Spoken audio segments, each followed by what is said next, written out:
All right, we are All right. live. We are live. Good evening, everyone. I Hello, hello. will sit here and wait a couple seconds to see if who's going to jump in before we get started. All right. Glad you were able to make it today. Well, I thank you for the invite. Yes, ma'am. I've been trying to been meaning to get you here. I So finally know. got you here. Finally got you here. Well, we're going to go ahead and get started. Welcome everybody to the new Empowered Woman Show. Your host, Stacy B. It's Thursday night at 7 p.m. And tonight we have an awesome guest, Miss Sheila Brady, the author of the book. Oh my goodness. Hurry up and make it day. Okay, I'm going to show you my book. I do have my tabs in here, but still, Oh, you need to okay. see it. But she is our guest tonight, and tonight's show we're going to talk about the her book is called the memoir, a memoir of domestic abuse and redemption. She's going to tell her story tonight, which is if you don't have this book by the time this is over, you need to be getting it because Sheila, this book, your story is just amazing. Like I told you, I read this book in one day, which Mhm. I never do, never have done. So, for those of you who want to join the discussion, please remember to press like, press share, but you have to give StreamYard permission if we are to see your comments tonight, and you can chime in. So, we're going to get started right after this quick intro.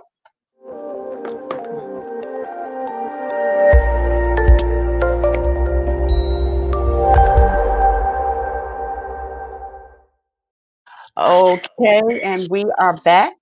So, Miss Sheila, welcome to New Yes, Empowered Woman. thank you, thank you. Thank you. Glad that I could come on and share with you guys. Yes, Hopefully, ma'am. with the hope of being able to help somebody else. That's Yes, I'm sure you will. I'm sure you will. Now, the last time we kind of chatted briefly, you were in the comments on another show that we had on. We were talking about closure. So mm-hmm, I want to hit a little bit on that later, mm-hmm, a little later mm-hmm. on in the discussion. So, Sheila, tell us a little bit about who you are. Well, I'm a grandma. I'm retired. I still work at a hospital. I did social work. Actually, I was in the social work field for about 27 years. Mhm. Um, and I wrote this book. Um, well, when I decided that I had to, when God decided that I had to write the book, I went through a great deal of anxiety Mhm. because I knew that I had to be um, upfront. I knew I had to be transparent, Mhm. and that caused me a lot of anxiety. Um, I remember having to go to my pastor because I was feeling so much anxiety, and at that point was to a point of almost wanting to commit suicide. Wow. And I went in and talked with him, and he gave me some very encouraging words. And I was able to complete the book. And thank God, I'm hoping, somebody is being helped by it. And that's it. I'm a radio show host. My show is Breaking the Silence with Sheila Brady on the Worldwide Flavor Network. Mhm. And on that show, we talk about issues surrounding domestic violence. Okay. So that is my advocacy Mhm. in, again, trying to help those who may have gone through a situation of domestic violence or some type of abuse, and those who are in it. So I try to encourage them to seek help, and there is a way out. Yes, it is. There's certainly a way out. Now, Sheila, this book, I'm telling you, hurry up and make it day. Yes. You talk about um, your life Mm-hmm. as a young girl in a household Mm-hmm. of where domestic violence was a regular occurrence, Yes. right? Yes. Um, a lot happened at what is it, 2429 2420 Huron Street. Huron Street. A Yes. lot happened there, Yes. and you go into great detail about that. So why don't we start there? You know, your chapter, It Oh, Begins in the Dark. Who was the monster? okay. Hmm. The monster was that person who was hurting my mom. Hmm. That person who I was so afraid of that I didn't want to.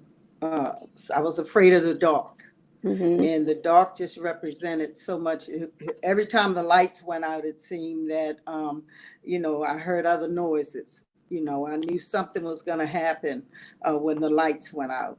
Hmm. So hurry up and make it day came from a poem that I wrote later in life as I was reflecting on things that transpired back then. So Yes. that's where hurry up and make it day come.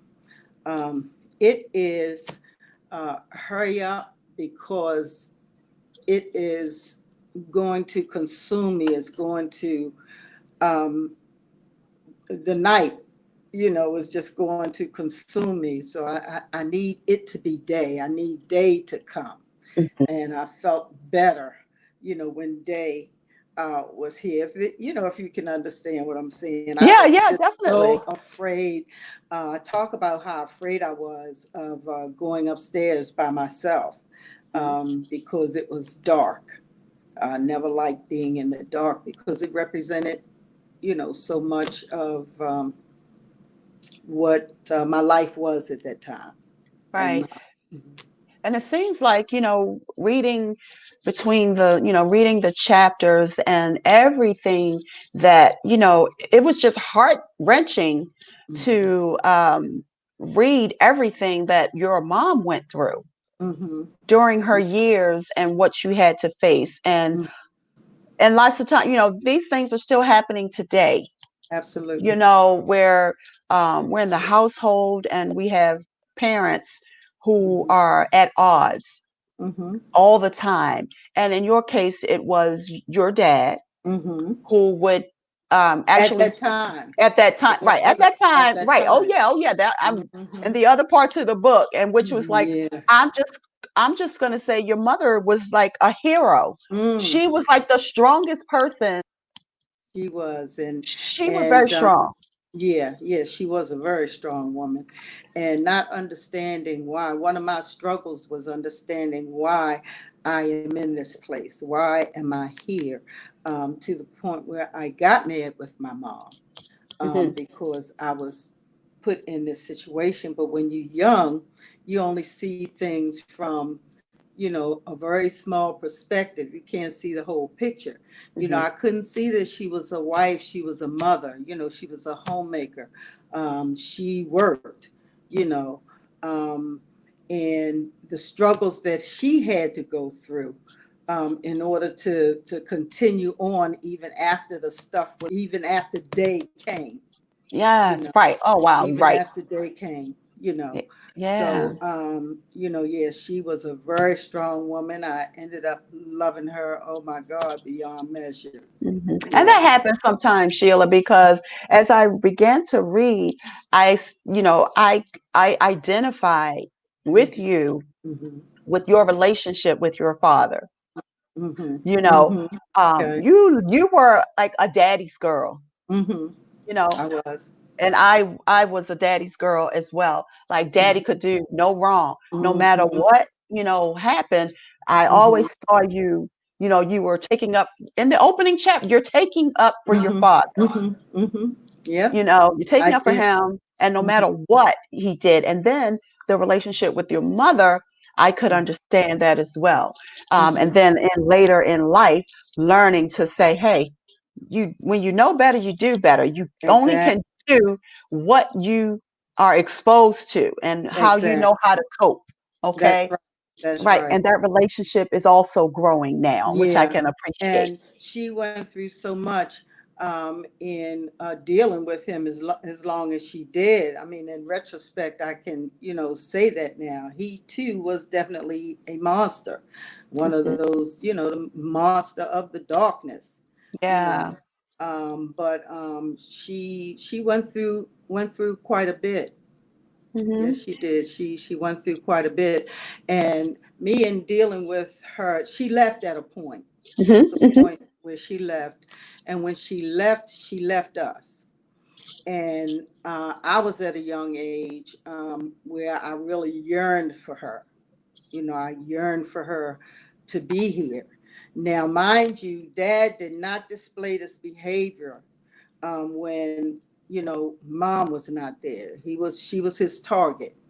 You know, and but still not understanding that hey, he could have killed her had she not gotten away, or um, where he almost did maim her, Hmm. at one Yeah. point. Yes. Oh, Yeah, when I read yeah, that, I was yes, just like, oh my gosh. You have to yes, read this book to know what we're talking about. So you have to mm-hmm, get this book. But mm-hmm, yes, when I read that about the backyard, yes, that was yeah, just yeah, so heart-wrenching. So yeah, Sheila, what does this do to a little girl? Because like you said, oh, at one point when your mom went to is Archer Street, she went mm-hmm, to Archer Street. mm-hmm, And so your relationship kind of turned because you felt a sense of abandonment.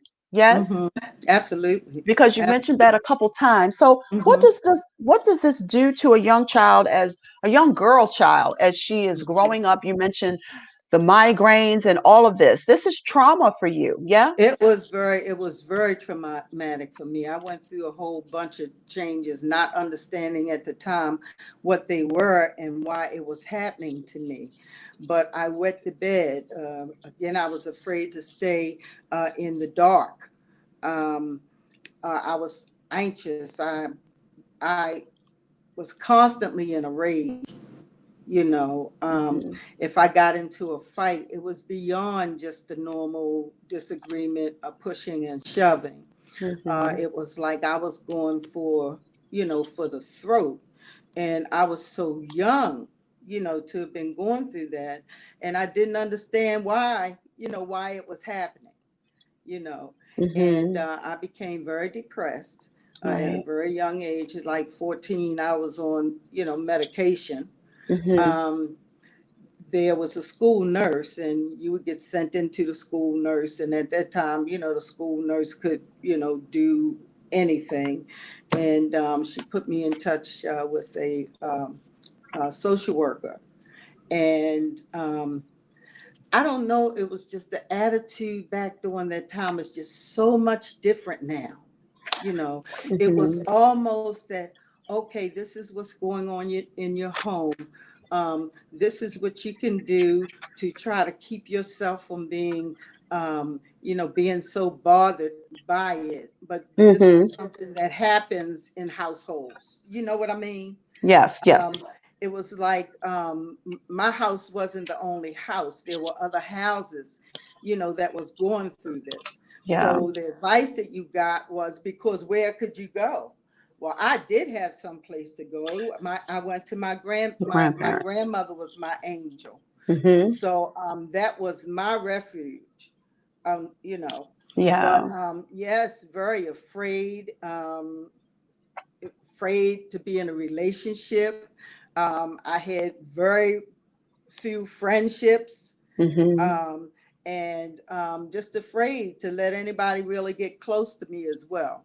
Wow. Um, yeah, you couldn't raise your voice. I mean, my dad could just raise his voice, and it would just send me into a nervous fit. Well, it would You just be know. a trigger for you. Yes. Yeah. Yeah. So, wow. Good evening, ladies. Thank you for joining us, Hello. Jacqueline and Ann Bynum. Thank you so much for joining us. Hello. We are talking about Sheila Brady's book, Hurry Up and Make It Day, a memoir of domestic abuse and redemption. Um, a great book, a great read. So, Sheila, as you are going through this, you talk a little bit about um, on your maternal side. Mhm. that there was a lot of the same things going. Now, you know, it was right up my alley, right? There, You know, I was yes, loving yes, every bit of that. And I was like, yes. you know, Mhm. but Mhm. this was Mhm. going on even generations before. That's right. Okay. Absolutely. And ladies, if you Mhm. have any comments or Mhm. questions about this topic, please Mhm. chime in. But Mhm. this was going on for generations prior. Yeah. Absolutely. Absolutely. Yeah, my Yeah. mom's dad abused her mom, and all of her brothers were abusers. Wow. They abused their wives, and their sons grew to abuse their wives. Isn't So that something? And yeah, people yeah, just I think sometimes, you know. maybe two of my cousins didn't, from Hmm. my uncle, of the son that molested me when I was younger. So Yeah. there was like five boys, six boys, I think. Yeah, and two of Wow. them, but the rest of them were abusers. The one cousin that I speak about, I actually witnessed him picking his wife up bodily and threw her down the steps. I think I talk about that in the book, you know. Yeah, you do. So it was so prevalent, and it didn't seem like there was an escape except to 1721 Moreland Avenue, which was my grandparents' house. Grandparents' house, like you said, Mhm. they were your solace, they were Yeah, your yes, they refuge. were. And so, yeah, so we talk about this, and you mentioned in the book, you said, I don't know if this is some type of chemical or whatever and scientific thing, Hmm. but this thing that travels down through these generations, Hmm. you That's right. know, just through the genetic Hmm. um, modulation of what they were seeing Hmm. and Exactly. what they took on and how it manifested even in your household. So that was just amazing. Yeah. That was amazing. Yeah. So Sheila, talk to us about um, when because I don't want to go too fast. I want to just get it Go ahead. all in. Yes. I don't want to go too fast. You know what I'm saying? And like you said, when you were telling the stories, it was amazing how none of the neighbors would help No, because you said no, the same thing was going on in their households as well.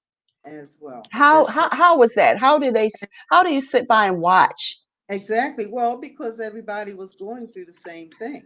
Um, I remember my mom and her friends. They used to have what they call Blue Monday. You know, they would all come together, and most times that my mother would have a black eye, a broken arm, or another one of the other ladies would have a black eye, and they're sitting there, and they're discussing how they were beat by the men that love them. Mm, It's not love when somebody feels as though they have to beat on you. hmm. But back then, that was a an ideology or something, But that's what they did, and I just couldn't understand it until I got much older. And Hmm. that one incident, I it is the one, the yard incident. Yes, yes. Yeah, the yard incident. I mean, the neighbor let me use the phone, but she would not dial the number to the police. I had to figure out how to dial the police. It was no 911, you know. Yeah.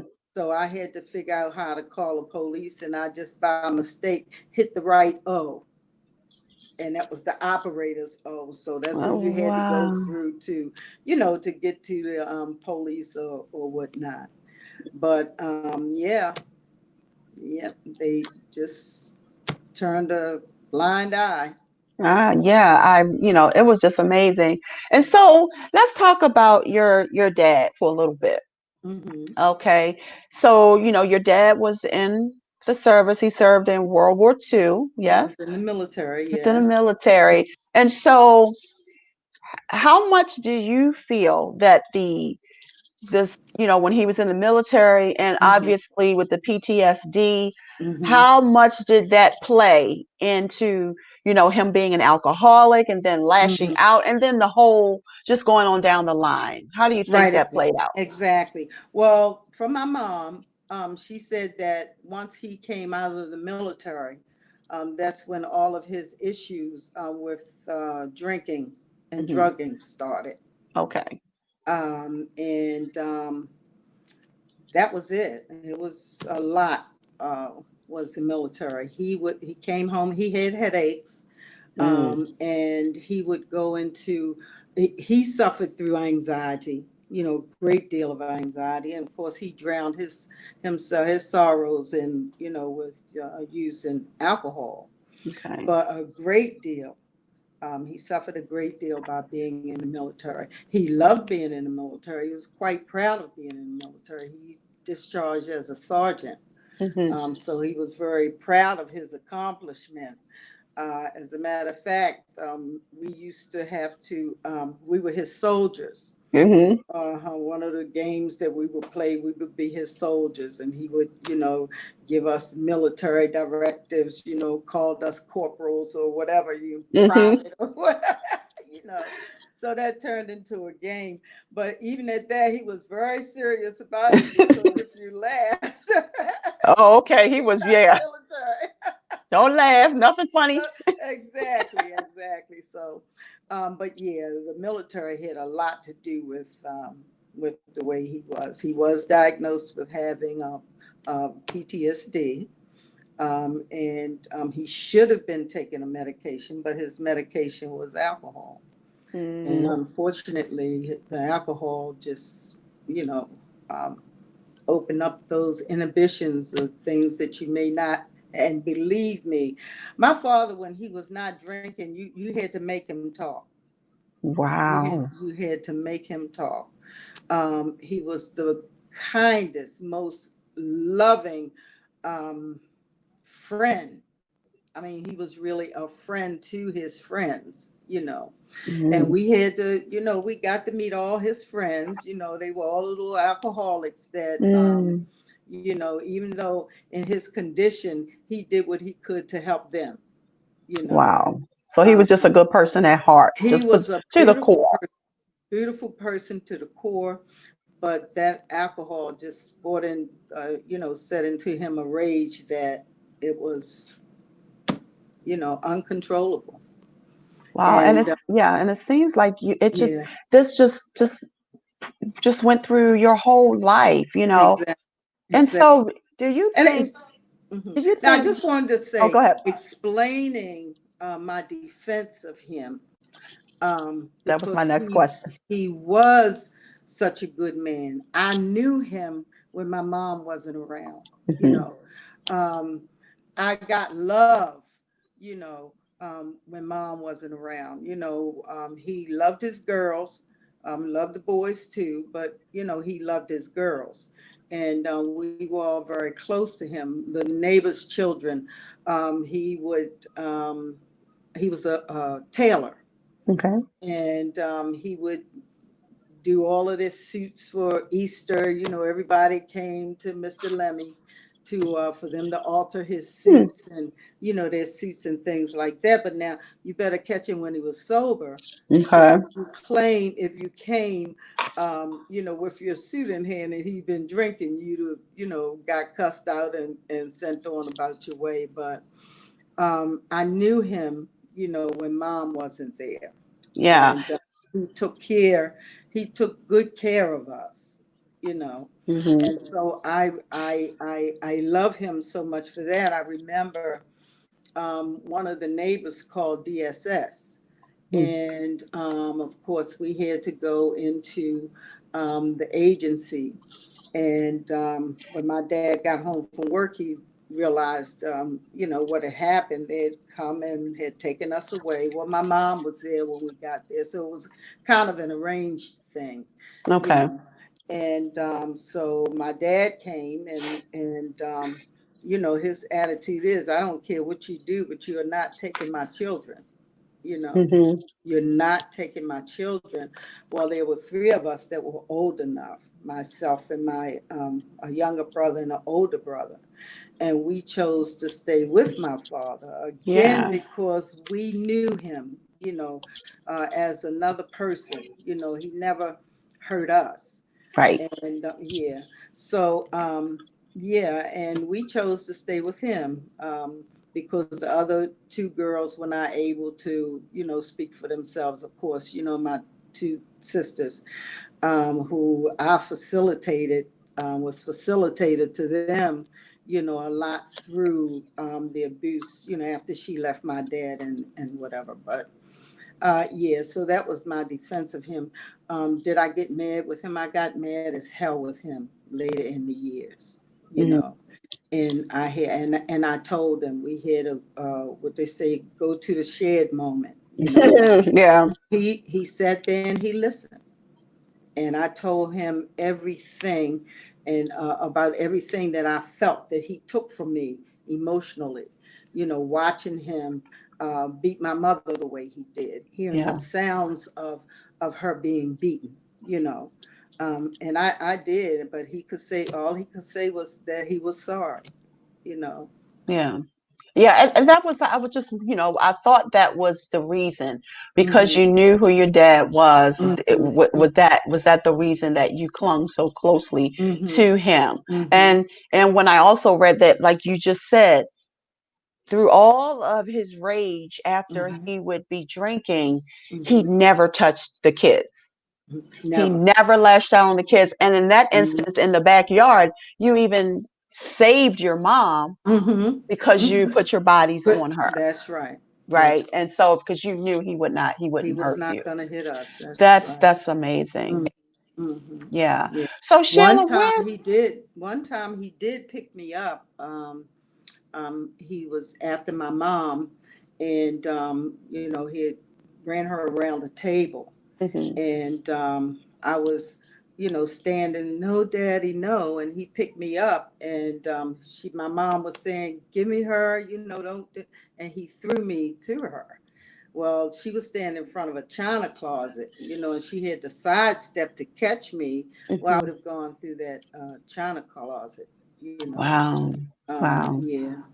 And Hmm. no child should be, and no person should be subjected to That, that, that, especially, and then the children, to that's have to see that on such a regular basis. And then when we transition from your dad mm-hmm, to your mother's friends, mm-hmm, mm-hmm. Yeah, the monster, the monster. Yes, who yes. again abused her as well. So here we go again. The same Again, abuse is, just another face. exactly. It The just, same thing. yeah, same thing. With young children watching, still, I had, Hmm. my baby sisters who I was very protective over, you know, and one of my sisters was his child. Yeah. So, if any, yeah. Hmm. And but I had to be very protective over them. I kept them with me as much as I could, and we would go out to my dad's house, up to my grandmom's house, and I keep them as much as I could to try to keep them from that. Hmm. But they did see a lot of stuff. Yeah. I'm going to have one of my sisters on the show, and she's going to talk about, on my show, and talk about some of the things that she felt that they saw that I didn't even know they had witnessed. Yeah, Wow. Wow. yeah, yeah. So Sheila, what was like when your dad wasn't drinking? What was your home like? How did you grow up? Were you in, of course I read it, but were you in poverty or no? What was your life No, we like? were from no, we were from a middle class home. Mm-hmm. My grandfather, my mother's father was a veterinarian, Mm-hmm. um, and there was a lawyer. Doctors lived in the area, so we never wanted for anything. Never wanted for anything. We were some of the best dressed children, Mm-hmm. maybe emotionally messed up, but we were some of the best dressed children. My mother took a excellent care of us. Mm-hmm. We ate every day. We had breakfast every day. We never went to school with a empty stomach. Never came home without a meal being prepared. We sat down at the table and we ate as a family, Wow. so anybody else looking in, they would see this, perfect family, you All know. American. That's right. That's right. But those who knew, you know, um, yeah, but we were, my mom worked and my dad worked, you know, and Mhm. so we was from a middle class family, from a, Wow. mm-hmm, That's mm-hmm, amazing because mm-hmm. it touches, it doesn't matter what your household income is, it doesn't Does matter. not matter, doesn't matter. Yeah, And my mom, and we went to church mhm. every Sunday morning. We went to church. Mhm. Mm-hmm. Wow. So it Yeah, does not discriminate at all, you exactly, know. And so exactly. where did you now you tell me how far you want to talk about the book. You go ahead. Come on. Okay, You, because yeah, go yeah, ahead. because when we moved to Mm-hmm. Archer, Mm-hmm. um, we have the monster is really prevalent in Mm-hmm. this, and Yes. he has taken on the face of abusing your mom, Yes. Yes. and you and your brother Mm-hmm. Mm-hmm. when you had enough. Now Yes. you've had enough. You've watched your mom be abused from Mm-hmm. the age of 3, Mm-hmm. or Yeah. 4. or you can I can remember remember back as 4. Yeah. 4. And I tell you, let me tell you something about that. I was 4, and I remember I detailed the I described in detail that house on Huron Street from 4 years old. I remembered, all of my brother couldn't remember. He couldn't remember even the color of paint wallpaper or even that it had wallpaper. Hmm. But I remembered every detail of that house. And my mother was really surprised that I did, remember from such a young age. But that's what happens, when you're traumatized. It's just things that you remember. You don't Mm, think that you remember. wow. But yeah, I remembered that house, and I remembered that it wasn't a good place. You know, Yeah. Oh my yeah. goodness. And So, so there were times when you just wanted to get away. And so how did you do that? hmm Before we get to the back part, hmm. what did you do to cope with that? At some point in your life when you became a teenager, what did you do? Well, school was not a good idea for me. Mhm. Um, and when I got 16 years old, because things were so bad at home, well, by that time, mom and dad had split. Mom was on Archer Street with the monster. Um, and through all of the interventions in that situation, Mhm. the black eyes, the broken arms, Mm. busted lips, and it was nothing. I just wanted to get away. So I quit school and I went into the Job Corps and I went into a nursing assistance program. Okay. And I finished it because I always wanted to be a nurse or a lawyer. So I went Wow. into, yeah, they said it was a good place. I got away. I didn't have the pressures, of being at home. And it was good. I finished the program, got my little certificate. And when I went back to school in 82. So I Okay. was in my 30s when I went back to school to get my degree. Okay. But I, yeah, so So you went yeah, to the Job Corps, went to just to get a break. just to get away, just to get a break. But I Mhm. constantly worried. I kept headaches. I kept having migraines, and it was Mhm. because I was so worried about my siblings that were home. Yeah, I'm Yeah, sure. I'm yeah, sure and because they were still with mom. they Yes. were still with mom, and I was hearing stories. I was getting letters, about what happened, this Saturday night or this Friday night or whatever. And I remember sitting on the bus just so angry, going home and wanting to confront this man, you know. And oftentimes, well, he wouldn't be there, thank God. And then my mom would, talk to us and say, well, don't say anything to him, that thing. Don't say anything Yeah. to him. It's, don't get, Just but just trying to keep the peace. She's yes, trying to just keep the peace in her trying to keep house. the peace. Exactly, exactly. Mhm. Mhm. Mm-hmm. And that's, and that's not, foreign Mm-hmm. to households that are Mm-hmm. experiencing that type of trauma. They just try Mm-hmm. to keep the peace. That's right. And so, but still Mm-hmm. things kept happening. Things So, kept happening. Yes. so Sheila, what was the breaking point? Because at this one point, you had Mm-hmm. said enough is enough. Yes. Yeah. You said enough. Tell Um, us about that. One Christmas morning, I was 13 years old, and it was Christmas morning. My dad had gone to work, I think, or he was out, but I was waiting for him to come home so that we could go to my grandmom's house. We always had dinner there.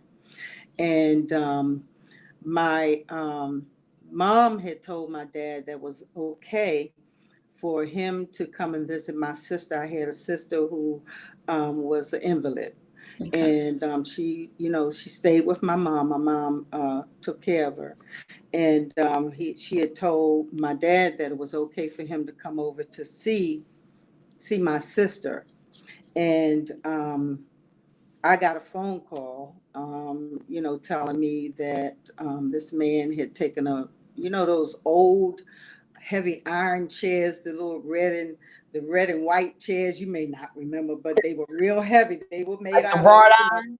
yeah, yeah, heavy wrought iron. Hmm.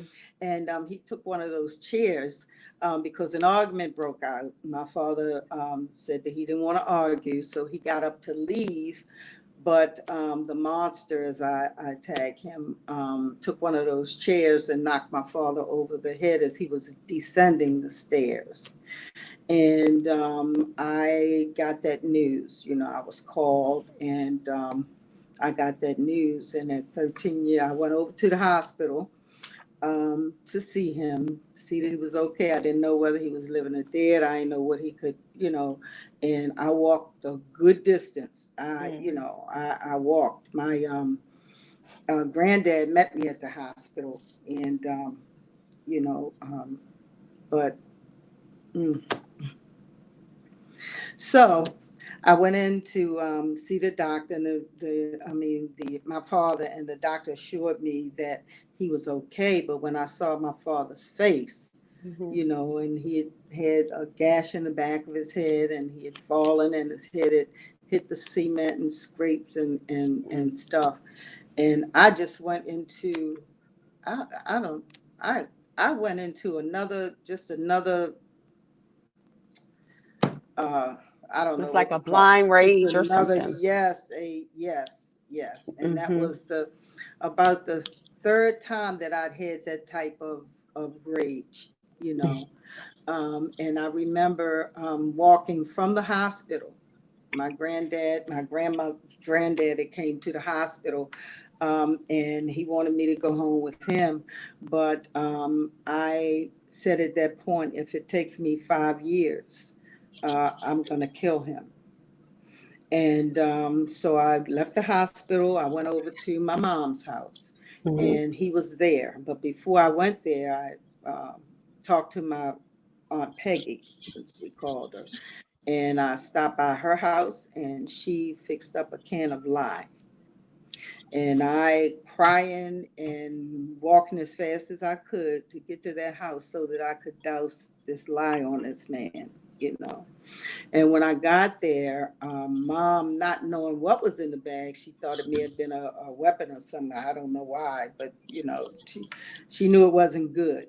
Hmm. And she, slapped the bag out of my hand, and and I went for him, and I told him, if it takes me 5 years, I'm gonna kill you. And it was 5 years later, It um, was five. you So, know, that were there you was a aware that you consequence. were really making a promise? Oh no, my God, no! I wasn't even aware that the situation was happening. Mm. Wow. I just went to another dimension. I remembered nothing.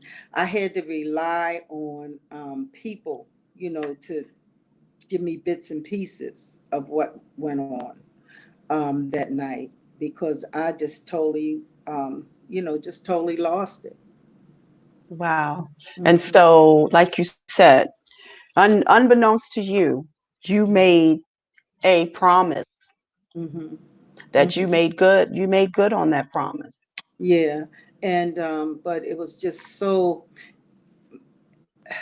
children get traumatized. Yes. They watch fighting and fussing and cussing in a constant turmoil. It does something to the children when they're young. Yeah. You're young, there's nothing you can do about it, but try to be protective, and you're just pushed out of the way. It wasn't that we were young. What could we do? So, you just grow up. And then at one point, I had grew up with a guilt trip because I felt like I could do more, you know. Hmm. And then I got older and realized that it wouldn't have helped anyway, because it's right here the same situation again. What am I? Again. Again, here we are again. And I'm older now, but I still have this stuff inside of me, that needed to come out. Yeah. And unfortunately, it came out in a very negative fashion. Right. But yeah, So but Sheila, where did it the is. redemption come from? When did that happen? The redemption happened. Like I said, I've always attended church. Hmm. I knew about God. I knew the Ten Commandments. I knew, that what I did was wrong, and my conscience just would let me rest. It just would not let me rest. And I went through a lot of depression during that time. I did go and speak to counselors, doctors, taking medication, even after, because I was 19 years old when that situation happened, Right. just turned 19. So even into my young adult years, I was still in counseling and taking medication, Okay. for what was going on. Wow. And Yeah. so you Oh my, found. Oh, go yeah, ahead. redemption. Hmm. Yeah, so my conscience just, I couldn't sleep. I would wake up every morning around 5 o'clock in the morning. I never knew why. I never knew why. And I still don't Mm. know why I woke up, but I remember waking up, and I would wake up crying. And I remember one morning I woke up and I just cried out to God, just please take this off of me, because at that point, my conscience had, was getting the best of me. And I prayed and I went up and, talked with my grandmom, and she would always, talk with me about the word, and about God. And she told me that I need to ask God for forgiveness. She asked me, had I asked him for forgiveness? And I told her, well, no. I mean, how do you ask God to forgive you when you've done something so seemingly unforgivable? Mm. Because you didn't have the relationship that you had, to know that God will forgive, you know. So I stayed, just in a state of depression all the time. Mm. And I cried out to God, and I wrote a poem. In my poem, it talks about that process. When I would call my grandmother when I was younger, and she would always tell me, just ask the Lord, talk to the Lord, but the Lord wasn't helping because this stuff kept, going on. I just wanted to be daylight, and then it'll all be gone, you know. Hmm. And so anyway, just I got a closer walk with God, and understanding of me, of what was going on with me, and uh, the crazy thing about it, I never forgave myself. I was so angry and so full of rage, um, that I didn't think. How can I put that? I couldn't think of a way that I could rid myself of it, you know. Um, but God, But but by the God. grace, but by the grace. I remember sitting in church and sitting in there, and I knew I had to talk to somebody. And you go through, I went through the period of embarrassment, not wanting anybody to know, let alone let the church members know, Right. or your pastor know that something as horrific as that happened, you know so I struggle with those feelings, and I went into my pastor. I made an appointment with him, and I went into my pastor, and I mean, I was so distraught. And he said, "Sheila, what's wrong?" And we went to his study, and I told him, what was going on. I said, and then I have to write a book. God wants me to write a book. And he said, okay. I said, but I can't, I can't let anybody know, what happened, what about my family, how they gonna feel. These are all of the things that I was wrestling with God about, Yeah. that I wasn't understanding. So, understanding why God wanted me to do this, given that I'd done to me, such an unforgivable thing. Hmm. So I went in and talked with him and told him, what had happened. And he gave me two scripture references. He said, what did Moses do when, when confronted with the Pharaoh's uh, what it called soldiers. Hmm. Remember in not Pharaoh, Moses, where he interfered with one of the soldiers who was beating one of the slaves, Mm. and he interceded Hmm. and he killed the soldier. Hmm. So I said, okay, and I'm in my head, I'm saying, how is that gonna help me? That was back then, you know, not really into the Bible as heavy, Right. as And so he said, and David, you remember David? And I said, yeah, well, we know the story of David, He said, well, David, killed, his friend, one of the Uriah. Uriah. Hmm. Yes, yeah. Put him on the front line. Yes, put him on the front line so that he could get killed, so that he could be with his wife, Hmm. To cover his sin. to cover his sin. Right. And I said, okay. He said, but God forgave him. God, he was a man after God's own heart. David would, God saw his heart. And so, in other words, he saved him. So I said, okay, well, but still, that's not helping me now. That happened back then. And I Hmm. said to him, I said, but that was, then. He said, the same God that saved Moses and David is the same God that's protecting you right now. It's the same God. Right. And Absolutely. yeah.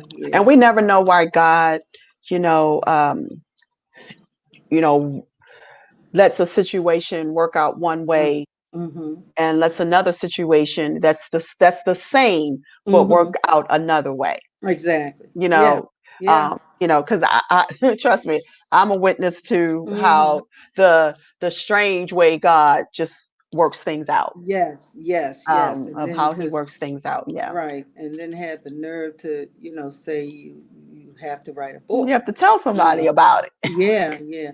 But I found out that it was a lot for me too, because I was able to purge. Oh boy, it was a big burden, because I never talked about it. My brother and I never talked about it. In all of those years, we never talked about it. Never, Wow, he never talked to his wife about it. We never talked about it, wow. So and this was freeing for you, yes, a yes, freedom yes, exercise for yes, you. So yes. Sheila, what have you Let's see, with the time we have left, what would you tell someone? You know, we hear the same things that when we know people are going through domestic violence situations, Mhm. and do they need to forgive the perpetrators? Um, if something has happened as serious as, what went on with your situation, or even not to that extent either. Right, But right. how do you tell someone how to continue living, or to, and I Mhm. don't want to say, I'm very careful not to say move on, but how do Mhm. you tell someone how to cope with that? Hmm. Well, for me, it was God. It was my relationship with God. The other thing is that I had to realize that I was precious. I had to realize that I had to. Forgiveness is not for the other person. Forgiveness is for you. You know, Absolutely. and if you can forgive, yourself, that's 50%, well, 90% of, the healing. Because I went through life, quite a few years, not forgiving myself. you know. I'd forgiven my father after I had that moment with him. I'd forgiven my mom, but I had not forgiven myself because I still had this uh, holding, over my head Hmm. um, that what I did was wrong, Hmm. and I had to get that, in my head that, hey, it doesn't matter what it is that you do, God will forgive you, and so for me, it was a relationship. What I will say is, children are extremely traumatized watching their parents fight, and Hmm. mom getting beat up, or whoever the partner is, the fighting and the cussing, it does traumatize children. And what I will say, that there is help. um, I would not advise anybody to stay in a relationship where you are being beaten, and your children are there watching. There is help. There are ways to get out. You can call different. There's a domestic violence hotline that you can call. But what I will say is that you need to love yourself. You need to love yourself more than you love anybody else. And I had to get to that point, of loving me before I could love anybody else, you know. And I came to a point of forgiveness. And so that is what carried me. That's what, Yeah. enabled me to continue on, go back to school, get my degree, and do the work that, I did. And um, just for Christians, it's easy to say, that God is there. I know you have to have that. I'm not blind to that. That you have to have that relationship with Him to really understand the brevity of what He can do. Hmm. You know, and He did it for me, and I was a job. You know, She said I was job. yeah, I was a mess. I was a mess. Yeah, I was a mess. Um, but love yourself. Love yourself more than you love anybody else. Don't subject yourself, your body, to that kind of abuse. You don't. God, look, we're fearfully and wonderfully made. God made us, and He intends for us to present ourselves in a certain way, and we can't do that if we all broken up and beat up and broken down in our spirits, to the point where we can't hear Him anymore. I had to get to a point where I could hear Him, Okay. speaking to me. Okay. But I would encourage anybody to get out. Even if you want to continue on with whoever this person is, but seek therapy, some kind of counseling or something, and get yourself and your children out of that situation, because it will not end up. I'm reminded of a young lady, I know, Brazier Meadows. She was, her story was almost like mine, but she was 13 years old as well when her tragedy happened. Wow. And so I just reminded of her and listening to her story, knowing her story and how she, talked about the things that went on within her, you know, that drove her to do what she did. She had younger siblings, that she Hmm. felt a responsibility for, you know. Children, when they're young like that, especially the older child, they feel a sense of responsibility to their siblings, Get a protector. and then protect them. That's right. And I was Hmm. definitely in a protective mode for, for my children. But seek help. You can call the domestic violence hotline, 800. Oh, let me put that on the Yeah. screen. Hold on for a second, Sheila. Mm-hmm. Let's put that up. Okay. Let's see. Domestic violence. Yeah. Oops. I can't see. LENC Yeah. I have the, hotline. And that number is, go ahead. it is, wait a minute, let me get it. 1-800 799 7233. Okay. Awesome. Okay. Yeah, All that's the right. domestic violence hotline. They will connect you wherever you are in the United States. They will connect you with those programs that are in the area. The programs are still servicing people. Hmm. I just got a notice from a member of the National Coalition Against Domestic Violence, and we always get updates. And I got an Hmm. update, where they're letting us know to encourage people to call, that there are uh, uh, advocates waiting, and they have resources in every state in this United States, and they have resources for you, resources for your children. So call them. Everything is confidential. So you won't have to worry about your business getting out. They'll even give you things that you can do to help you plan your escape. Um, Wonderful. Okay. they'll give you. I know on the show one day I did, a plan of escape. Mm, Escape plan. So they will, help you through that. yeah. But yeah, you have to get out because the children suffer, and everybody. It's not a win-win situation. It's Everybody not. suffers in the household. It doesn't matter where you live. Whether you're black, white, blue, green. Gay, straight. It happens in every community, every race, every culture. Yeah. So don't feel as though you are in it by yourself. Don't Yeah. feel that there's nobody who can understand your story. If you can't talk to family, or your friends, you can pick up the phone, call that hotline, and they will put you in touch with somebody. If you Yeah. need to get out, there are programs, like I said, that's still operating, even during the pandemic. So, Yeah, because I you heard don't there's have to worry more of about it happening with your in the quarantine it. Exactly. because Yeah. these women or men could be men Mhm. too. They just that isolation in there, when you're Exactly. stuck with your abuser. Exactly.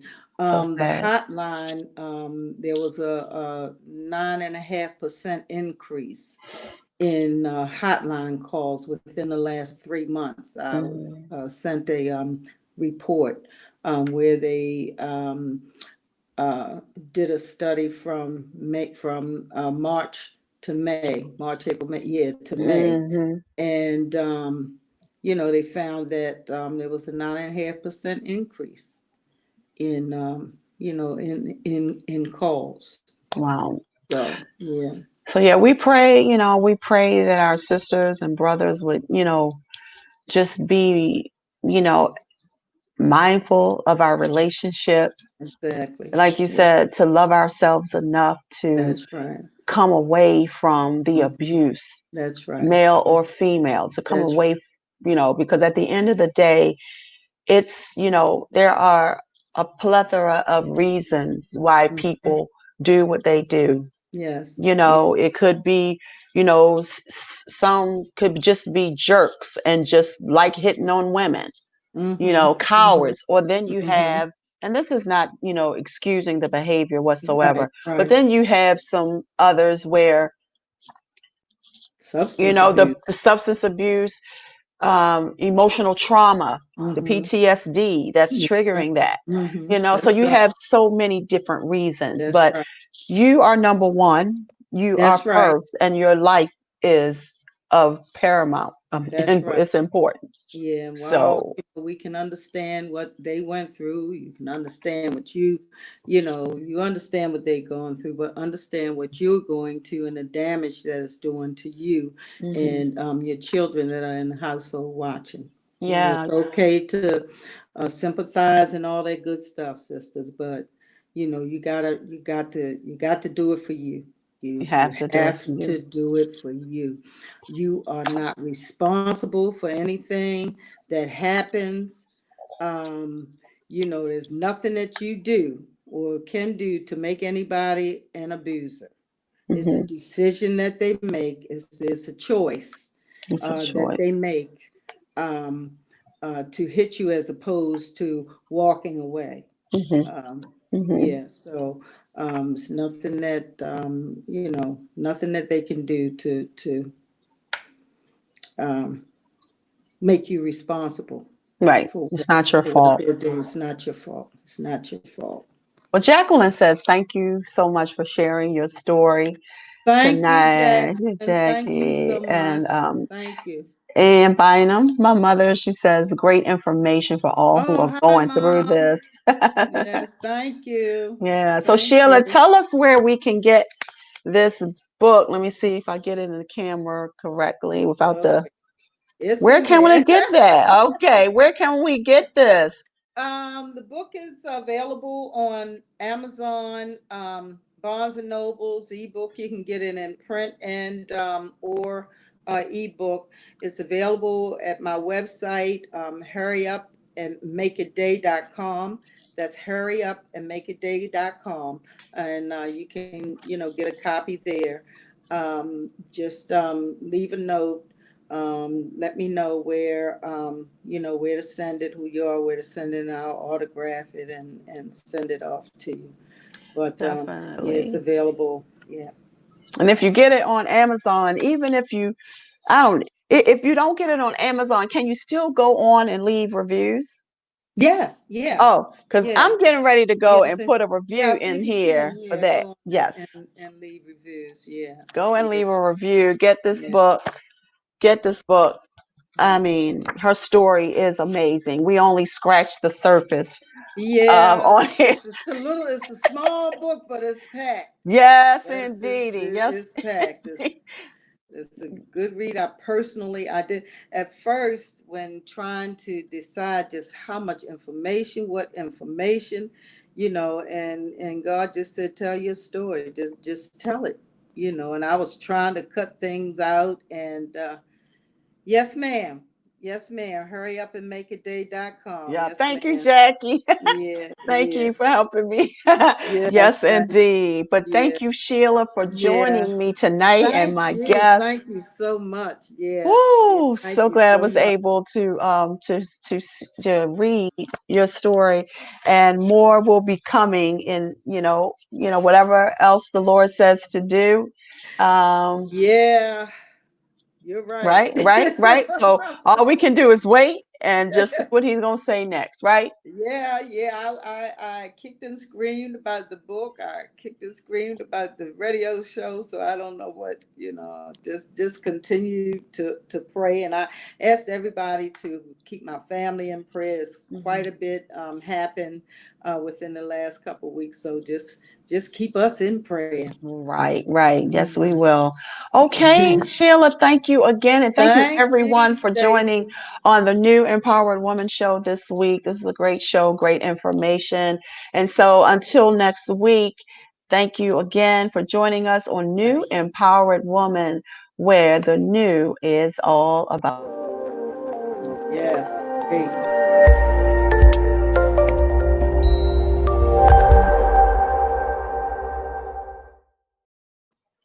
All right.